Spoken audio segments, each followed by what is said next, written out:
Every year, the Hagerty bull market highlights 10 cars that look likely to appreciate over the following 12 to 24 months. The experts behind it look at adverts, auctions, and Hagerty's own insurance valuations. The reason? Well, they say it's not so much for investment purposes, but more so that enthusiasts don't miss out. That car you always wanted? Well, it might be about to go from affordable to out of reach, so buy now if you can. This year, well, I think it's a particularly fine flock of floor mats, and Carfection is going to look at them one by one, hopefully imparting a few little interesting facts along the way. Welcome to the Hagerty Bull Market 2022.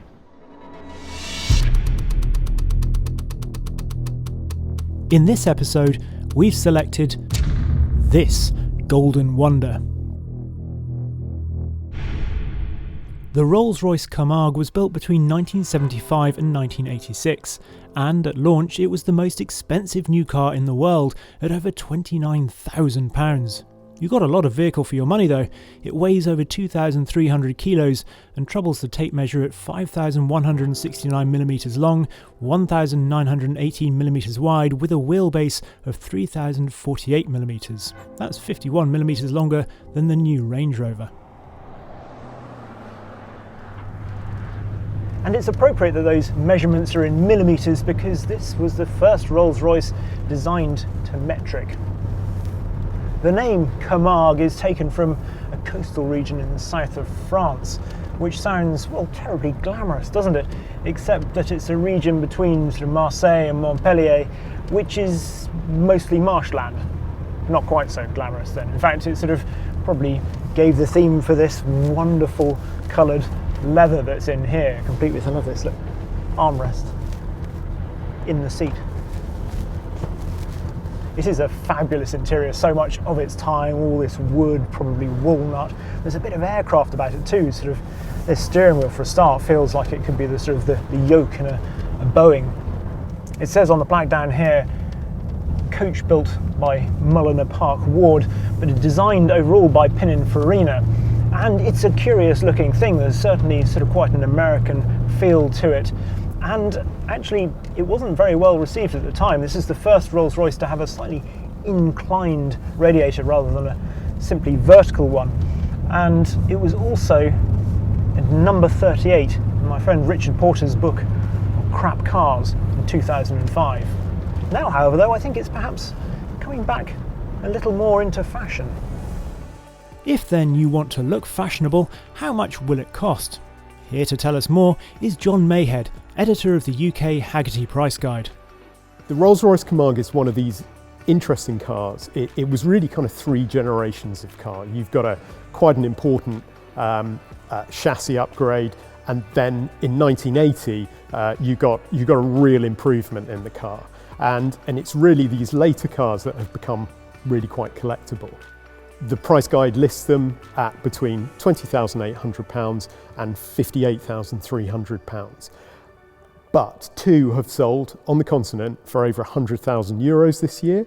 And if you look at the advertised values at the moment, they are at the top end and above our top end. So they're between about £45,000 and about £60,000. And that really sort of indicates that there's a shift in the values of these cars. We've tracked a real increase in interest in 1980s cars across the board, and this could be another one that picks those up. Also, right-hand drive UK cars are exceedingly rare, and so these are cars that we've seen media write about them more this year. We've seen ourselves notice them more, and I think that's really where this sort of enthusiast thing comes in, and we go, hang on, these just keep popping up on my radar.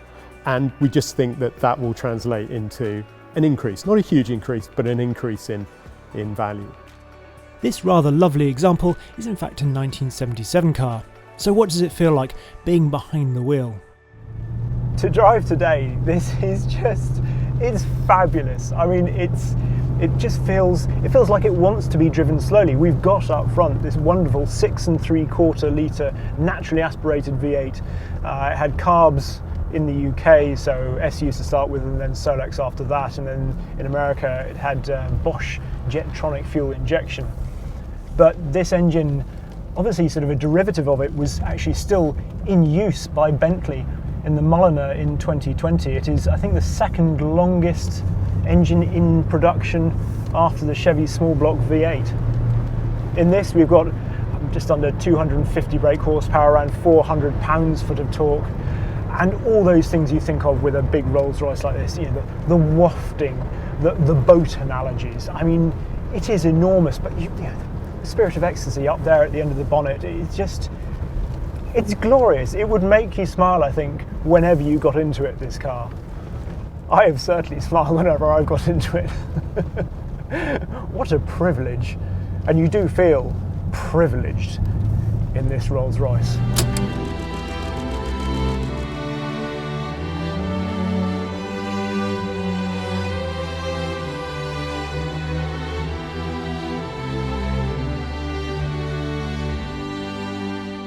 The gearbox, which is operated by this column shift over here, is a TH400 automatic turbo hydromatic that certainly isn't grease lightning, and was originally developed by GM.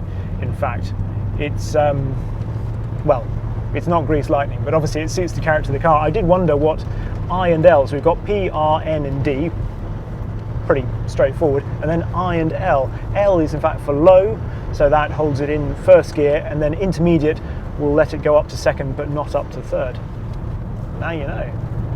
It's not quick as such, but there's a potency to it. That then is a brief look at the once rather unloved but now rather more lovable Rolls-Royce Camargue. I thoroughly enjoyed the experience, but perhaps you're more of a hot hatch person, or a supercar person, or a manual gearbox person. If so, be sure to look out for the rest of the Carfection films on the entries in the 2022 Hagerty bull market. Cool. Hello. Thank you very much indeed for watching that. I hope you enjoyed it. We've got 10 in this series, so do make sure you are subscribed to Carfection. Have a look at the Hagerty articles as well, because they've written about them, so frequently more depth than I had time to talk about in some of the cars, so have a look at those as well. We've got links to all those in the description down below. So yeah, there we go. Hope you enjoy it. See you next time.